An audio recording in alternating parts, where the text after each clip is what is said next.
Assalamualaikum warahmatullahi wabarakatuh. Waalaikumsalam warahmatullahi wabarakatuh.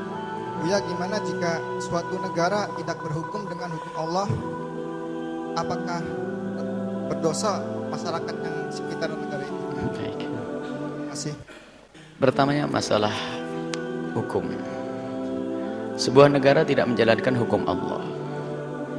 Seorang presiden yang tidak menjalankan hukum Allah, tidak serta-merta kita katakan itu kafir.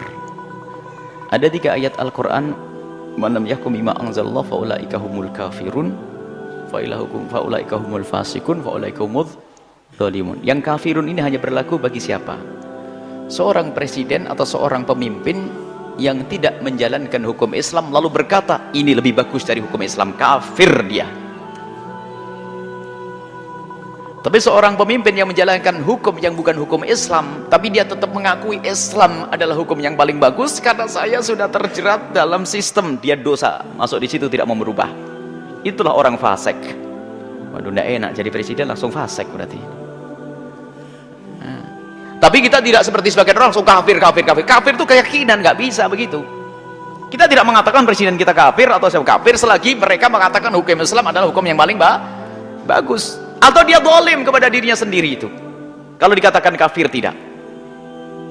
Jadi yang tidak menjalankan syariat Islam dari pemerintah dan seterusnya tidak bisa kita katakan kafir kecuali dia sombong dengan hukum buatannya, itu lebih bagus daripada Al-Qur'an, maka itu adalah kafir.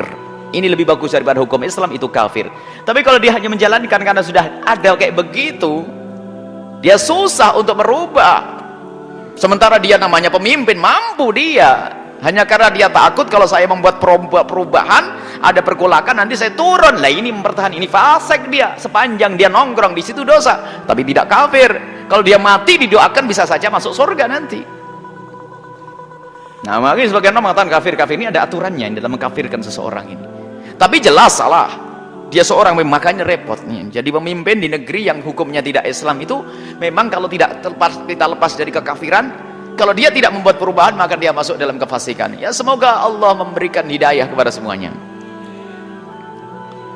Dan hukum itu ada 3. Bagaimana? Apakah kita dosa? Pertanyaannya bagus, pertanyaan cerdas untuk kita semuanya. Yang punya pertanyaan ini insya Allah selamat. Semuanya harus punya pertanyaan, dosa enggak saya begitu? Nah sekarang ini bagianmu masing-masing. Hukum itu ada 3. Yang pertama adalah hukum imamah. Yang kedua adalah hukum qadha. Yang ketiga adalah hukum fard. Ada hukum fard, hukum individu, hukum orang per orang.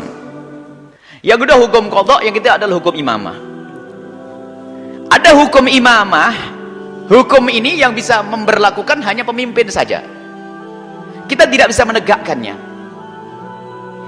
Yang kedua adalah hukum yang bisa menegakkan hanya hakim saja, karena ini ada urusannya dengan masalah pengadilan. Ada hukum fard, sudah kita tidak usah ngukur melihat hukum imamah, tidak usah hukum qadha, hukum fard, hukum individu saja. Jadi ada hukum yang diserahkan kepada individu. Makanya omong kosong orang membicarakan hukum imamah kalau hukum yang kita sendiri bisa menjalankan kok nggak menjalankan, mustahil dia. Hukum fard itu apa? Sholat nggak ada yang ngatur, puasa nggak ada yang ngatur, nutup aurat nggak ada yang ngatur, apalagi nah ini lah. Kalau kita sholat saja belum, ini keluarga ini hukum fard pribadi.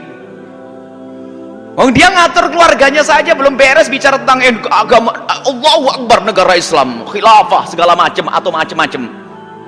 Ini sekarang hukum fard itu yang presidennya adalah kamu, istrimu wakilmu, menterinya adalah anak pertamamu, itu loh negaramu kecil itu loh. Lah ini nggak usah macam-macam. Urusan apa ini? Sholat tegak, ibadah-ibadah, keharaman makanan yang halal, ini hukum fard. Kita bicara hukum fard dulu. Jadi kalau kita sudah hukum fard ini bisa menjalankan, baru nanti kita membahas yang lainnya. Memang sambil dipikirkan bagaimana kita membuat negara ini. Ada yang beralasan bahwasanya selagi negara begini kita susah untuk menegakkan syariat. Syariat yang mana yang akan kau tegakkan? Sholat nggak ada urusannya dengan pemerintah. Sholatnya anakmu pertama sudah nggak sholat sampai sekarang. Anak putrimu bagaimana itu? Istrimu juga bagaimana? Ini orang suka muluk-muluk. Yang bisa dilakukan, lakukan dulu itu loh. Negara adalah dirimu sendiri, itu juga negara besar itu sebetulnya. Jadi kita dari sini ini. Kemudian sambil kita membicarakan tentang hukum qada. Selagi ada bisa mengusulkan hukum undang-undang perkawinan, yuk kita usulkan. Tapi jangan lupa mikir yang gede, yang wajib, yang untuk kita saja nggak jalan nih. Ini omong kosong.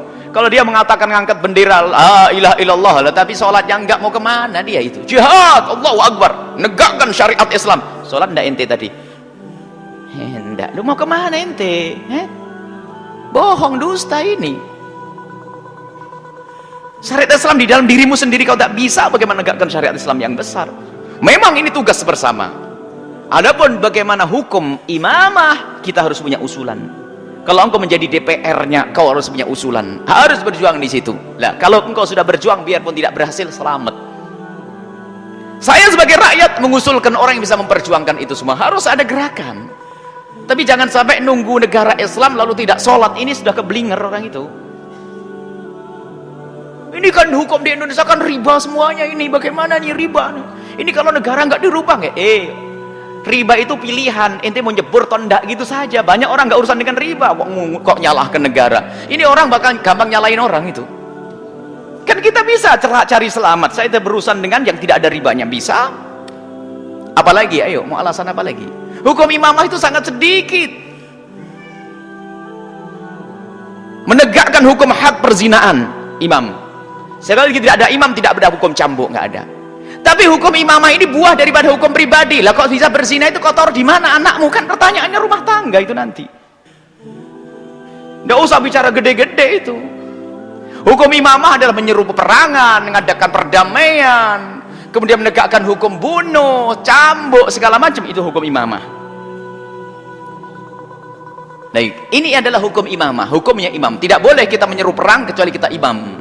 Atau seorang presiden menyeru perang, itu adalah ngajak bunuh diri. Misalnya kita buat perkumpulan Jamaah Al-Bahjah, kita jihad fisabilillah, bunuh diri. Saya bukan imam.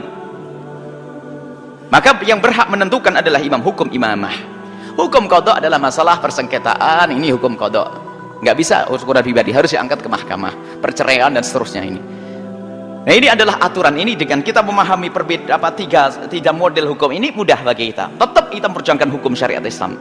Menegakkan syariat Islam adalah impian dan harapan kita, harus dalam obrolan kita menegakkan syariat Islam. Cuman lah kalau orang yang menegakkan syariat Islam sendiri, syariat yang dia bisa menjalankan kok tidak, itu dijamin bohongnya. Pasti ada kepentingan, saya pengen jadi gubernurnya atau pak bupatinya atau presidennya, itu bukan karena Allah Subhanahu wa taala. Baik, ini adalah. Jadi kalau kita diam dosa, ya betul pertanyaannya. Bagaimana kita? Kita dosa kalau tidak ada ingkar, kalau kita dosa kalau tidak ada usaha. Baik.